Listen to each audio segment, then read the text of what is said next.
Muy bien. La arteria humeral, acá está la famosa arteria humeral, que es continuación de la arteria axilar, ¿no? ¿Dónde terminaba el axilar y comenzaba la humeral? Cuando a nivel del borde inferior del pectoral mayor. Muy bien.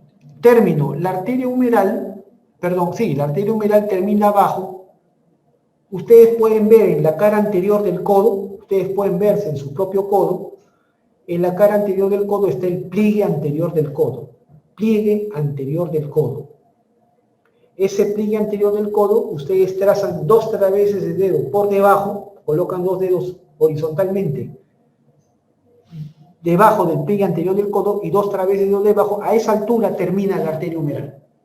2 traveses de dedo por debajo del pliegue anterior del codo, ¿correcto? Y ahí termina dividiéndose en arteria radial y arteria cubital. Muy bien, ahí está. Ahí está la radial y ahí está la cubital. Muy bien, simple. ¿Qué ramas da la arteria humeral? Da las arterias colaterales, da ramas musculares y da ramas nutricia para el hueso. Las ramas colaterales son esta, la arteria colateral radial, o llamada también humeral profunda. Esta es la humeral profunda. Es una rama de la arteria humeral o braquial. Esta rama es la que acompaña al nervio radial en el canal de torsión. Esta rama colateral radial o humeral profunda se divide en dos, en una rama anterior y una rama posterior. Acá voy a discrepar con algunos libros actuales, sin duda alguna, que hablan colateral radial y luego la dividen en humeral profunda y luego dicen acá colateral media. No se rayen la vida con eso, no pierdan el tiempo con eso. Esta es la humeral profunda que va a dar una rama anterior que va a pasar por delante del epicóndilo y una rama posterior que va a pasar por detrás del epicóndilo. Nada más. ¿Correcto? Muy bien. Y también hay las colaterales cubitales, una proximal o superior y una distal o inferior. La proximal pasa por detrás de la epitróclea. La distal da 2 ramas, anterior y posterior, una por delante y otra por detrás del epitrócleo. Bien, aparte hay ramas para los músculos y ramas para el hueso, pues para el húmero. Muy bien, a ver qué dice acá. Paciente varón de 18 años sufre caída sobre las manos desde el techo de su casa. O sea, se cae del techo, ¿no? Y me imagino que puso las manos pues para evitar más daño, ¿no? Y se cayó sobre las manos. Se queja de intenso dolor a nivel del codo. Ah, ya, por la caída cae sobre la mano y el codo se le luxa, ¿correcto? Por transmisión de fuerza. Al examen clínico se evidencia deformidad con prominencia posterior del codo, bloqueo articular como incapacidad para extenderlo. Se solicita radiografía, la cual revela luxación posterior del codo, obvio. Este es un codo normal, ¿no? Este es un codo normal. A ver, perdón, ya. Esta es la cara posterior del codo, ¿no? En la cara posterior del codo, ustedes se pueden ver o palpar a sí mismos también, tenemos un relieve posterior, Ese relieve posterior del codo se llama olecrano,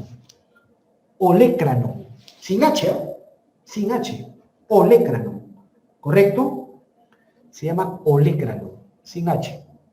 ¿Y quién lo forma? El olecrano es el extremo superior del cúbito.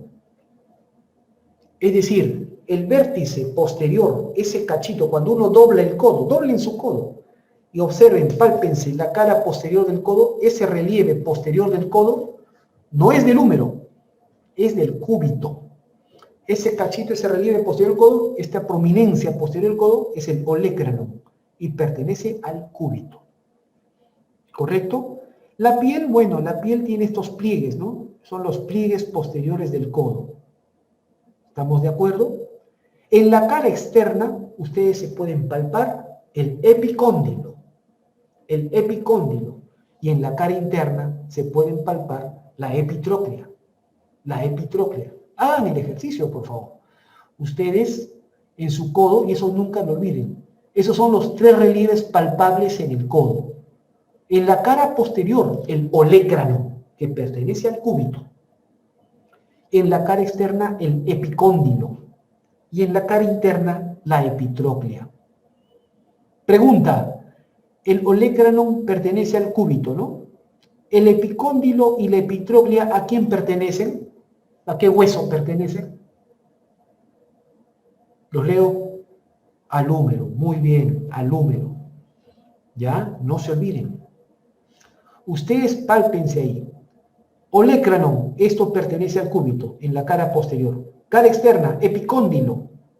Los colegas traumatólogos dicen epicóndilo lateral, también le dicen así. Y a la epitróclea también le dicen epicóndilo medial. Es la nomenclatura que ellos usan. Perfecto. Pero estos dos, epicóndilo y epitróclea, pertenecen al húmero. El olecranon al cúbito.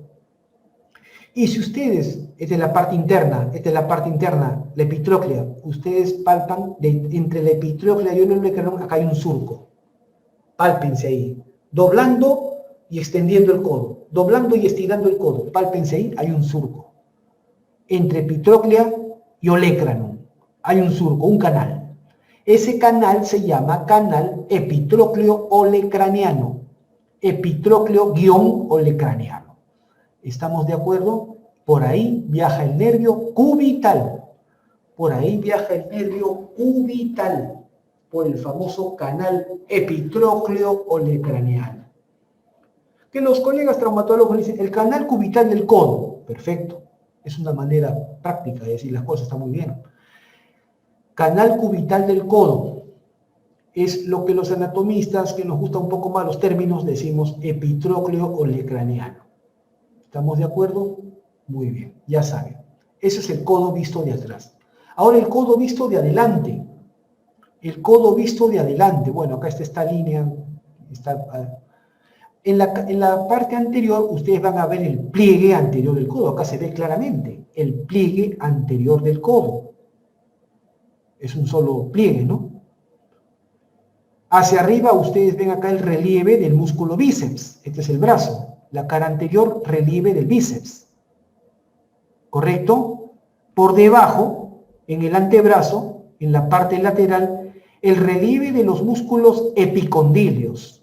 De los 6 músculos epicondilios. Acá en la parte interna, el relieve de los músculos epitrocleares. Epitrocleares. ¿Me dejo entender? ¿Está claro? Muy bien. Y ahí está. Relieve bicipital.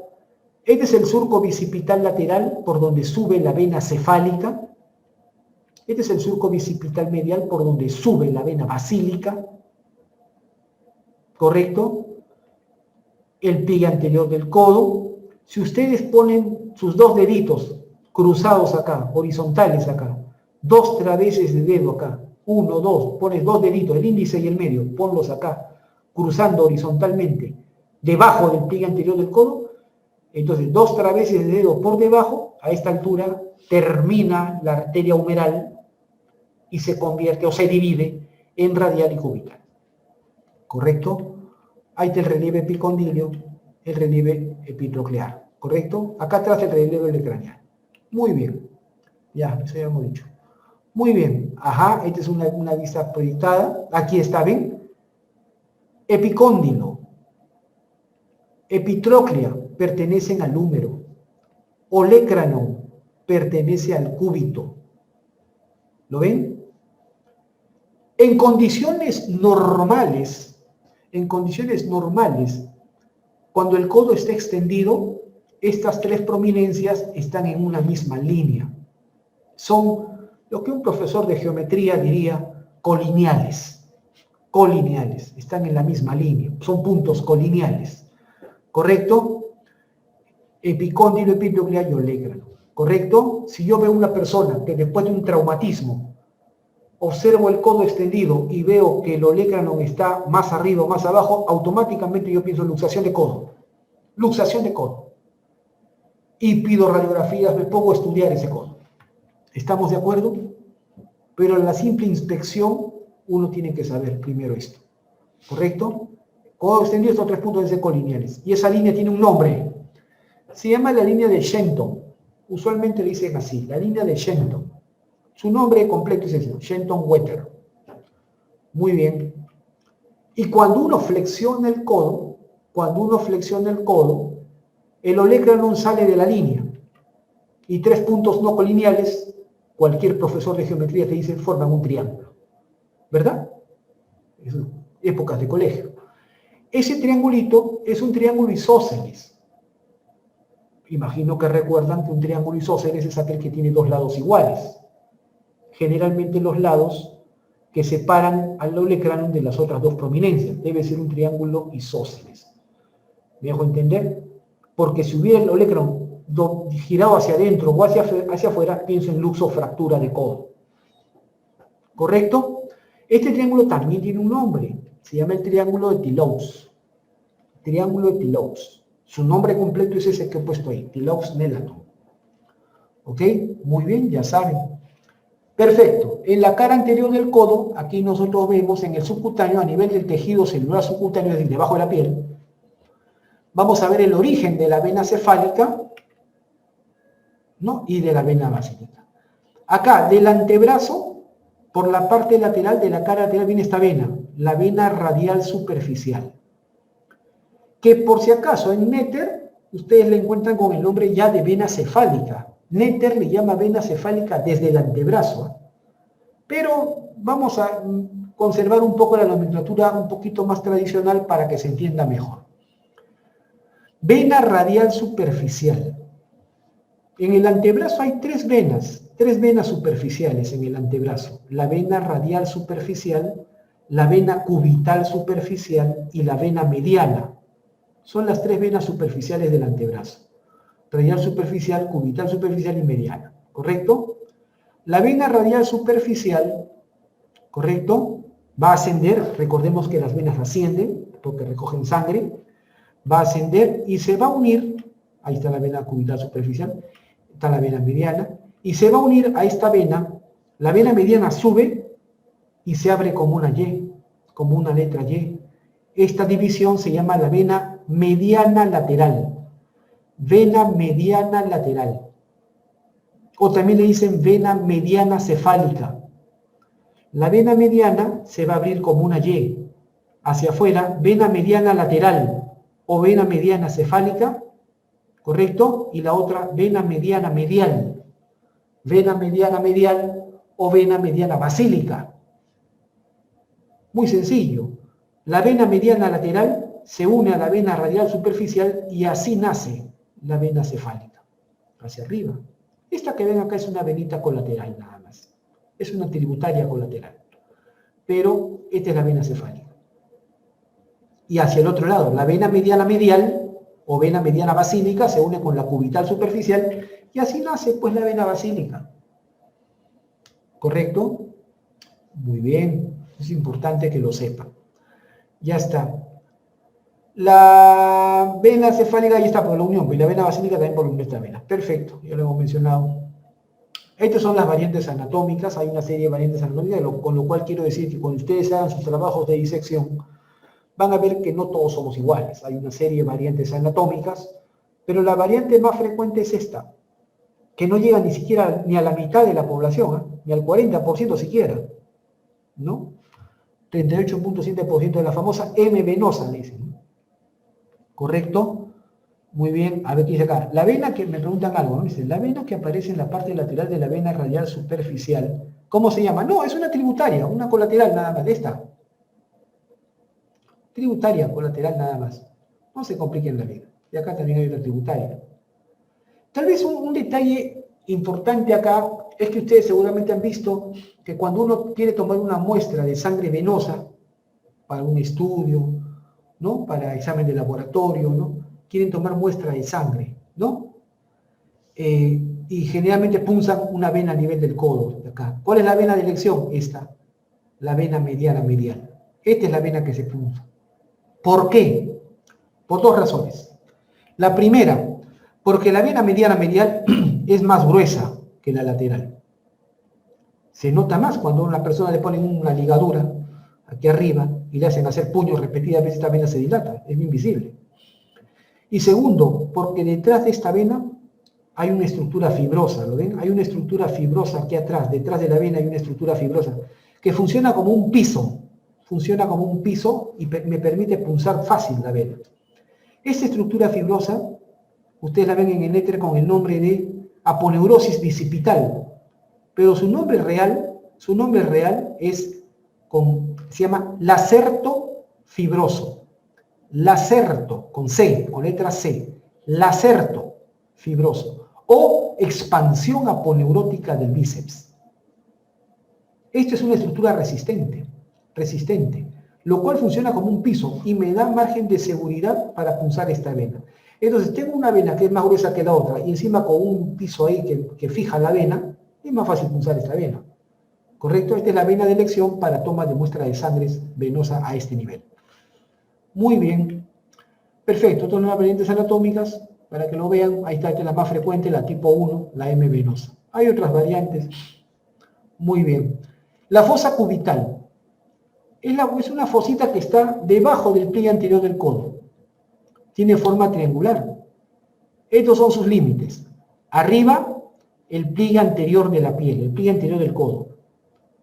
Hacia afuera, el músculo supinador largo. Este es el músculo supinador largo, forma su borde externo. Hacia adentro, el músculo pronador redondo, forma el borde interno. Por delante de la fosa está lo que justo les mencionaba, la expansión aponeurótica del bíceps, o también llamado lacerto fibroso. Es decir, delante de esta estructura fibrosa estaba la vena medial. Detrás está la fosa cubital. Muy bien. ¿Y qué hay dentro de la fosa cubital? Bueno, por detrás, al fondo, está el tendón del músculo braquial, ¿no? Y dentro de esta fosa, ¿qué encuentro? Dentro me voy a encontrar al tendón del bíceps. Aquí está el tendón del músculo bíceps braquial. Este tendón se dirige al radio, al hueso radio, para insertarse ahí, en la tuberosidad bicipital del radio. Pero medial a este tendón voy a encontrar el van humeral. Aquí voy a ver la arteria humeral, el nervio mediano y las venas humerales o braquiales. Lateral al tendón del bíceps por fuera, voy a ver acá al nervio radial. Acá llega el nervio radial, ¿correcto? Que se va a dividir luego. Muy bien, ahí está, tendón del bíceps. Perfecto. Este tendón del bíceps divide a la fosa cubital en dos canales.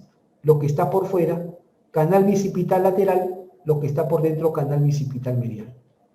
En el canal bicipital lateral está el nervio radial y está la arteria, la rama anterior de la humeral profunda, con la arteria recurrente radial anterior, ¿entendió? En el canal bicipital medial, está el van humeral, la arteria humeral o braquial, las venas humerales o braquiales y el nervio mediano. Muy bien, ahí está, canal bicipital lateral y canal bicipital medial. Muy sencillo, ahí está. Contenido, ¿quién lo forma?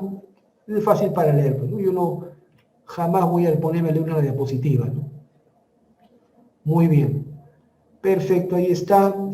Superficialmente, ya por fuera, digamos, en la superficie, justo debajo de la piel, fuera de las aponeurosis. Superficialmente el canal bicipital lateral, tengo acá la vena mediana lateral y acá está la rama sensitiva del nervio músculo cutáneo, que se llama así, el nervio antebraquial cutáneo lateral. Esta es la rama sensitiva del nervio músculo cutáneo, que les dije, motor en el brazo, sensitivo en el antebrazo. Superficial al canal bicipital medial está la vena mediana medial, que es la que se elige para colocar las punciones para extraer sangre venosa, y el nervio antebraquial cutáneo medial. Muy bien, simple. Nervios que recorren el codo, muy fácil. El nervio radial baja, después que recorrió el canal de torsión, ¿se acuerdan? El canal de torsión, el nervio radial ahora baja por delante del epicóndilo. El nervio cubital pasa por detrás, posterior a la epitróclea, por el canal epitrócleo olecraniano. El nervio mediano, este baja por delante, junto con la arteria humeral. Y los nervios también sensitivos bajan por delante. No se compliquen la vida con eso. Ahí está. Epicóndilo, ahí está. Por delante baja el nervio radial, que luego se divide en dos ramas. La rama superficial, sensitiva, y la rama motora o profunda, que es motora. ¿Ya? Muy bien, ahí está. La epitróclea, el nervio cubital, que pasa por detrás de la epitróclea por el canal epitrócleo-olecraniano, ¿se acuerdan? Ahí está. Epicóndilo, el nervio radial pasa por delante, y acá está el nervio cubital, que pasa por el canal epitrócleo-olecraniano, entre epitróclea y olecra. ¿Se acuerdan? Muy bien. El famoso canal epitrócleo-olecraniano, ya les mencioné, acá está. Formado por la epitróclea o el epicóndilo medial, el olecrano y el contenido del nervio cubital. No se olviden, una lesión a este nivel afecta el nervio cubital. Muy bien. Ajá, ahora hablemos de estos músculos, los músculos epicondilios y los músculos epitrocleares. Ajá. Los músculos epicondilios son aquellos pues que se insertan en el epicóndilo, y son 6. Y los epitrocleares, obviamente los que se insertan en la epitróclea, y son 5. Vamos a ver cuáles son. Los epicondilios, ahí está, son los 6, ahí está. Estos son el segundo extensor radial del carpo, el supinador corto. Por si acaso, los libros actuales al supinador corto le dicen supinador, a secas, ¿ya? En los textos, el músculo supinador a secas es este, supinador corto o simplemente supinador. ¿Quedó claro? El extensor de los dedos. Ya no se usa el término extensor común de los dedos. En la última convención que hubo, en la última reunión que hemos tenido con la IFA, la Federación Internacional de Asociaciones de Anatomistas, que fue el año pasado, en 2020, vía virtual por el tema de la pandemia, se acordó esto en la terminología. Ya no se usa la palabra común, ¿correcto? Simplemente decimos el extensor de los dedos. Tampoco se usa el término propio, ya no se usa extensor propio del quinto dedo, no. Vamos a decir extensor del quinto dedo, nada más. ¿Correcto? El quinto dedo es el meñique, ¿no? El cubital posterior. Este cubital posterior tiene otro nombre. Se le llama también extensor cubital del carpo. Extensor cubital del carpo. ¿Correcto? Y el anconio, este sí, nadie le cambia de nombre. Es un músculo rudimentario. Estos son los 6 músculos epicondilios, siempre recuérdenlos. Segundo extensor radial del carpo, supinador corto o supinador, a secas. Extensor de los dedos, extensor del quinto dedo, cubital posterior o extensor cubital del carpo y anconio. Los 6, sin excepción, están inervados por el nervio radial. ¿Y qué funciones realizan? Fíjense que acá hay puros extensores, no hay flexores. Eso debe quedarles claro, no hay flexores. Hay extensores y hay supinadores. Entonces la función que hacen ellos es supinación y extensión del antebrazo. Supinación y extensión del antebrazo. Hay una lesión característica a nivel del epicóndilo, se inflama el epicóndilo y se inflama la inserción de estos músculos. Y eso se llama la epicondilitis o síndrome del codo de tenista. Síndrome del codo de tenista es la inflamación del epicóndilo, por supuesto, con la afectación de la inserción de estos 6 músculos. Entonces es muy sencillo. Si tú ves un paciente que te dice que practica el tenis o juega la raqueta, ¿no? Ahora, no es exclusivo tampoco, sino que es característico en este deporte, pero por ejemplo hay personas que trabajan en fábricas textiles y laboran mucho, movilizan mucho los codos, movilizan, están traccionando las telas, los hilos, y ese movimiento constante a nivel del codo puede producir una inflamación del epicóndilo, ¿correcto? Epicondilitis, ¿correcto? Pues tú le dices al paciente, señor, usted tiene un síndrome del codo tenista, y el paciente te va a decir, doctor, yo jamás he jugado tenis, ¿no? Pero tiene otras actividades similares, ¿no? Muy bien. En este caso, los movimientos que están limitados serían supinación y extensión. ¿Correcto? Muy bien. De igual manera, la epitróclea.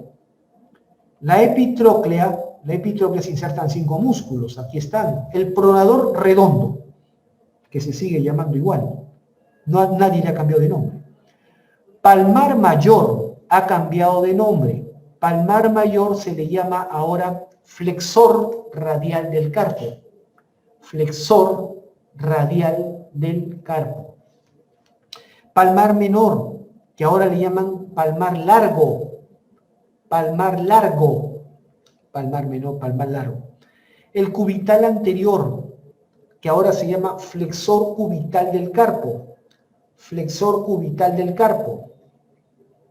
Y el flexor superficial de los dedos. Se le ha quitado la palabra común. Ya no se usa el término común o propio. Ya no se usa. Flexor superficial de los dedos. Nada más. Entonces, esos son los 5 músculos. Pronador redondo, palmar mayor o flexor radial del carpo. Palmar menor o palmar largo. Cubital anterior o flexor cubital del carpo. Y flexor superficial de los dedos. ¿Quedó claro? Muy bien. Estos 5 músculos están inervados por el nervio mediano, excepto el cubital anterior o flexor cubital del carpo, que está inervado por el nervio cubital. Y acá tú ves músculos que son flexores y pronadores. Ellos hacen flexión y pronación. Y esto también existe en la epitrocleitis, que es característico de síndrome de Code golfista, los que practican el golf. Muy bien, círculos arteriales en el codo. Tenemos 2 círculos. Un círculo arterial alrededor del epicóndilo y otro círculo arterial alrededor de la epitróclea. Por eso se llaman círculo peripicondilio y círculo peripitroclear. El peripicondilio está formado por las arterias, acá están. La humeral profunda, que da su rama anterior, que está con letra 1A aquí, rama anterior de la humeral profunda, y la 1B, la rama posterior. La 1A, es decir, la rama anterior de la humeral profunda, se va a anastomosar. La unión de arterias se llama anastomosis, por si acaso. Se va a anastomosar con la arteria recurrente radial anterior, que está con número 2 acá. Esta arteria recurrente radial anterior nace de la arteria radial, ¿correcto? Mientras que la arteria número 3 aquí es la arteria recurrente radial posterior. Se une con la rama posterior de la humeral profunda, pero hay un detalle. La recurrente radial posterior no es rama de la arteria radial. Es rama de la arteria interósea posterior. Es rama de la arteria interósea posterior, que a su vez es rama de la arteria cubital. ¿Ok? Muy bien. Anastomosis 1A con 2 y 1B con 3. Ahí está. El círculo peripitroclear también. Las arterias colaterales cubitales. Con número 4 he puesto aquí la colateral. ¿Dónde está la 6? ¿Dónde está la 4? ¿No las he señalado? Ah, se ha puesto por acá. Bueno, 4 es la colateral cubital superior, 5 la colateral cubital inferior. ¿Correcto? La superior pasa por detrás de la epitróclea, la inferior pasa por delante principalmente. ¿Correcto? Muy bien. Y se van a anastomosar con las recurrentes cubitales. Recurrente cubital anterior y recurrente cubital posterior. En este caso, las dos recurrentes cubitales sí nacen de la arteria cubital, ¿correcto? La anterior se anastomosa con la colateral cubital inferior y la posterior con la colateral cubital superior. Ahí está, 4,7, 5,6. Muy bien, articulaciones en el codo. En el codo hay 3 articulaciones. Perdón. 3 articulaciones. La húmero radial, la húmero cubital y la radiocubital superior. Esas son las 3 articulaciones que hay en el codo. Húmero radial, aquí participa, este es el cóndilo, ¿se acuerdan? El cóndilo del húmero. Cóndilo del húmero con la cabeza del radio. Esta es la cabeza del radio, se articulan y forman la articulación húmero cubital. Como aquí hay un cóndilo, ya estarán infiriendo mentalmente qué tipo de articulación es. Por otro lado, acá está la tróclea del húmero. se articula con la escotadura troclear del cúbito. Entonces, como acá hay una troclear, ya estarán infiriendo mentalmente qué tipo de articulación es.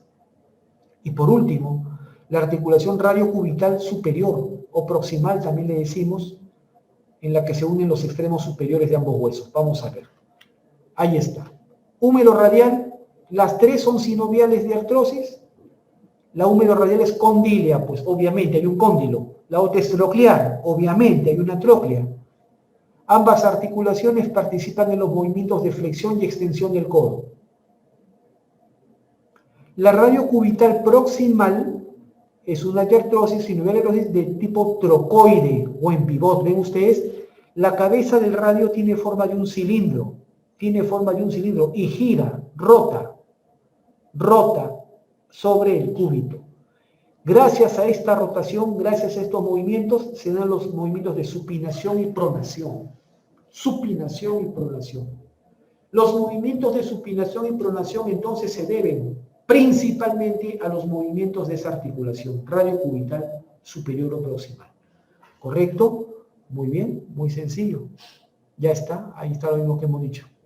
Asimismo, en condiciones normales, vean ustedes, el cúbito, si yo lo comparo con el húmero, no están en la misma línea. El cúbito está desviado ligeramente hacia afuera. Esa desviación normal que tiene el cúbito hacia afuera se llama el cúbito valgo, es decir, desviado hacia afuera.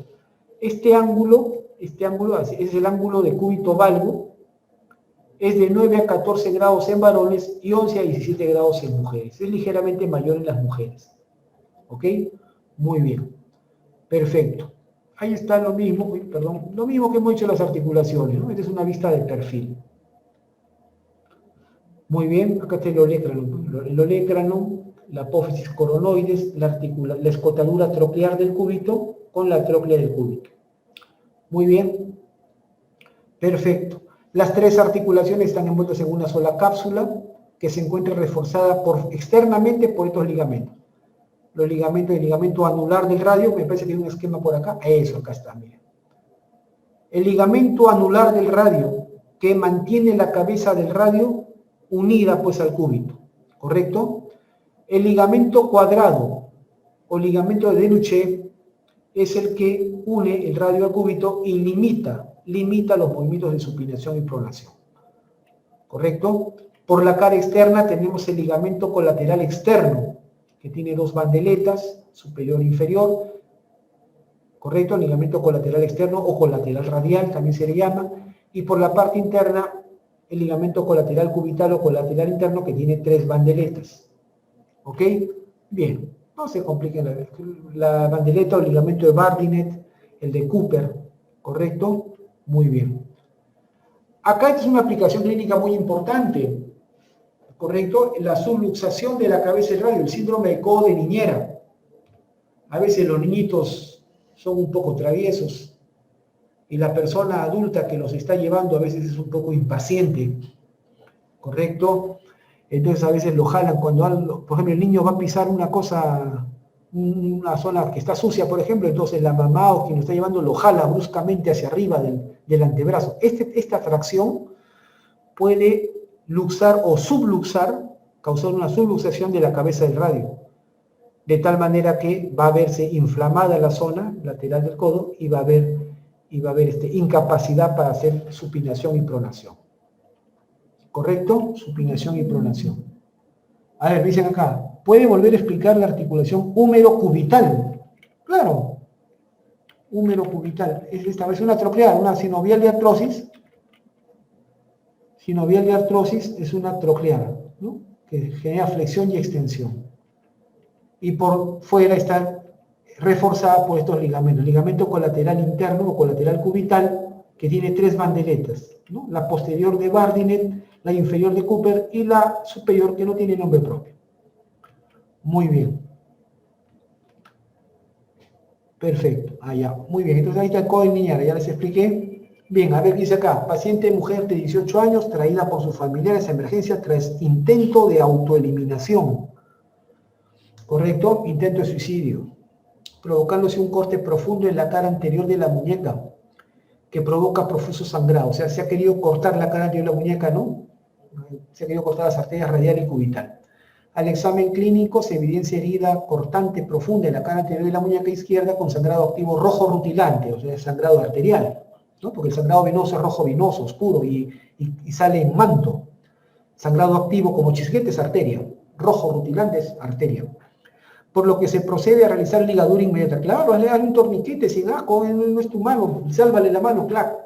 No te hagas problemas, simplemente hazle torniquete. ¿Correcto? Muy bien. A nivel entonces vamos a ver acá el antebrazo. Vamos a hablar del antebrazo. Muy bien.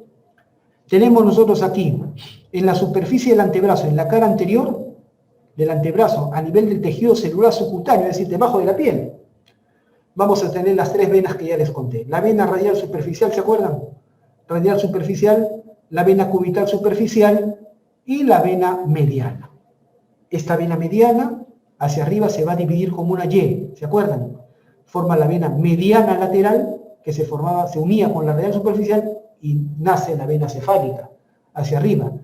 La vena mediana da la vena mediana medial que se une con la cubital superficial y ambas dan nacimiento a la vena basílica. ¿Correcto? Bastante simple. Nótese lo siguiente. Nótese que la vena mediana siempre está, en todo su trayecto, está en la cara anterior del antebrazo. Esa es una característica común. La vena mediana la vemos siempre en la cara anterior del antebrazo. Se forma por la reunión de estas venas. Estas son las venas carpianas palmares, así se les llama. Las venas carpianas del carpo, venas carpianas palmares, se van a reunir para formar la vena mediana, que al inicio es doble y que luego se juntan en una sola. ¿Correcto? En cambio, las venas radial superficial y cubital superficial, en el tercio inferior del antebrazo, están en la cara posterior. Estas son venas que vienen de atrás. Son venas, es decir, las venas radial y cubital superficial, en el tercio inferior del antebrazo no las ves adelante, las ves atrás, en la cara posterior, porque son venas que se van a formar en el dorso de la mano. En el dorso de la mano, ahí van a nacer estas venas, luego van a subir por la cara posterior del antebrazo y luego se van a volver anteriores. ¿Correcto? ¿Dónde se suelen volver anteriores? A nivel del tercio inferior con el tercio medio del antebrazo. A ese nivel se suelen volverse anteriores. Muy bien, eso es lo más característico. Ya la superficie anterior, ¿no? Ya es lo mismo, pues, ¿no? ¿Es lo mismo? Sí, pues. En la cara posterior, aquí está, ¿ven? Aquí está la vena radial superficial y cubital superficial, ¿ven? Que son en el tercio inferior del antebrazo son posteriores. Porque son venas que nacen del dorso de la mano. ¿Cómo nacen? Les cuento.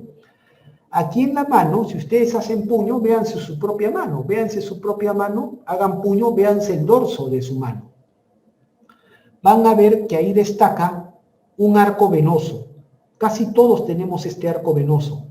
Se llama arco venoso dorsal de la mano. Así se le llama, arco venoso dorsal de la mano. Este arco venoso dorsal de la mano recibe a las venas que vienen de los dedos, venas digitales dorsales superficiales que vienen de los dedos. Pero en el extremo lateral recibe a esta vena que se llama la vena dorsal del pulgar. La vena dorsal del pulgar. La unión del arco venoso dorsal de la mano con la vena dorsal del pulgar dan nacimiento a la vena radial superficial. ¿Correcto? La unión de la vena dorsal del meñique con el arco venoso dorsal de la mano dan nacimiento a la vena cubital superficial. ¿Quedó claro? Y así van a nacer estas venas que Originalmente están en la cara posterior del antebrazo, pero luego, entre el tercio inferior con el tercio medio, se van hacia la cara anterior, como ya hemos visto. Muy bien. Los músculos. Los músculos en el antebrazo son 20. Bien sencillo. 20 musculitos nada más. ¿Correcto? 20 músculos en el antebrazo que están agrupados en 3 compartimientos. Es decir, la aponeurosis forma 3 estuches, 3 celdas, o lo que los anatomistas decimos, compartimientos. 3 compartimientos, 3 celdas, 3 estuches que van a envolver a estos 20 músculos. ¿Cómo así? Hay un compartimiento anterior que envuelve a 8 músculos, un compartimiento lateral que envuelve a 4 y un compartimiento posterior que envuelve a 8. ¡Qué fácil! 3 compartimientos en el antebrazo, anterior, lateral y posterior. ¿Cuántos músculos? 8, 4 y 8. 8, 4 y 8. Si sumas, correcto, salen 20 músculos. Muy bien, muy sencillo. Compartimiento anterior. En el compartimiento anterior hay 8 músculos. 8 músculos. A estos los vamos observando en 4 capas. Los 8 músculos del compartimiento anterior están distribuidos en 4 capas. En la primera capa hay 4 músculos, en la segunda capa hay 1 solo, en la tercera capa hay 2 y en la cuarta capa hay 1. O sea, grupo anterior, 8 músculos, 4 capas, 4, 1, 2, 1. Ese es el orden, ¿correcto? Primera capa, músculos, aquí está. Acá lo estoy señalando. Este es el pronador redondo. Pronador redondo. Segundo músculo, palmar mayor.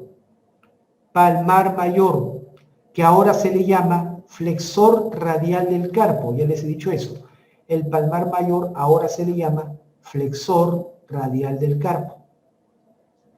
Palmar menor, que ahora se le llama palmar largo. Palmar largo. Y cubital anterior, que ahora se le llama flexor cubital del carpo. Flexor cubital del carpo. Entonces tenemos los 4 músculos de la primera capa. Pronador redondo, palmar mayor o flexor radial del carpo, palmar menor o palmar largo, y cubital anterior o flexor cubital del carpo. Nada más. Segunda capa. En la segunda capa, aquí lo tenemos. En la segunda capa aparece un solo músculo, el flexor superficial de los dedos. En la tercera capa hay 2 músculos, aquí están. El flexor largo del primer dedo, es decir, del pulgar. El primer dedo es el pulgar. Flexor largo del primer dedo. Y el otro es el flexor profundo de los dedos. Cuarta capa, este músculo de acá, el pronador cuadrado. Este es el músculo pronador cuadrado. Nada más, muy sencillo. Esos son los 8 músculos del compartimiento anterior. ¿Cómo están inervados? Te lo digo de una vez, para que la cosa sea más simple. ¿Cómo están inervados? Muy fácil. De estos 8 músculos, el único que tiene doble inervación es este de acá. El flexor profundo de los dedos tiene doble inervación. ¿Quién lo inerva? Lo inerva el nervio mediano y el nervio cubital. ¿Correcto? Aquí lo vemos. Este es el flexor profundo de los dedos. Este flexor profundo va a dar 4 tendones para los 4 últimos dedos. No, el pulgar tiene su propio músculo. Estos flexores, digamos, profundo y superficial son para los 4 últimos dedos. Tiene 4 tendones. Los dos tendones laterales de este músculo están inervados por el nervio mediano. Y los 2 tendones mediales por el nervio cubital. Este es el único músculo del antebrazo, que tiene doble inervación, mediano y cubital. Mediano, sus 2 tendones laterales, cubital, sus 2 tendones mediales. Una vez que has identificado este músculo, te quedan los otros 7. Ya, muy bien. El cubital anterior Este cubital anterior, o llamado también flexor cubital del carpo, es el único, bueno, no me quiero equivocar, simplemente está inervado por el nervio cubital, ¿correcto? Por el nervio cubital. Este está inervado por el nervio cubital. Eso quiere decir entonces que el nervio cubital en el antebrazo inerva un músculo y medio, es decir, el cubital anterior y la mitad del flexor profundo de los dedos. Ya saben quién inerva el flexor profundo de los dedos. Ya saben quién inerva al cubital anterior. Una vez que los has identificado, el resto, todos los demás, sin miedo, están inervados por el nervio mediano. Todos los demás están inervados por el nervio mediano. ¿Qué quiere decir eso entonces? Eso quiere decir que de estos 8 músculos, el mediano inerva a 6 músculos y medio. A 6 músculos y medio, es decir, pronador redondo, palmar mayor, palmar menor, flexor superficial de los dedos, flexor largo del primer dedo, pronador cuadrado y la mitad del flexor profundo de los dedos. 6 músculos y medio inervados por el mediano. Y el cubital, un músculo y medio. Cubital anterior y la mitad del flexor profundo de los dedos. ¿Quedó claro? Espero que sí.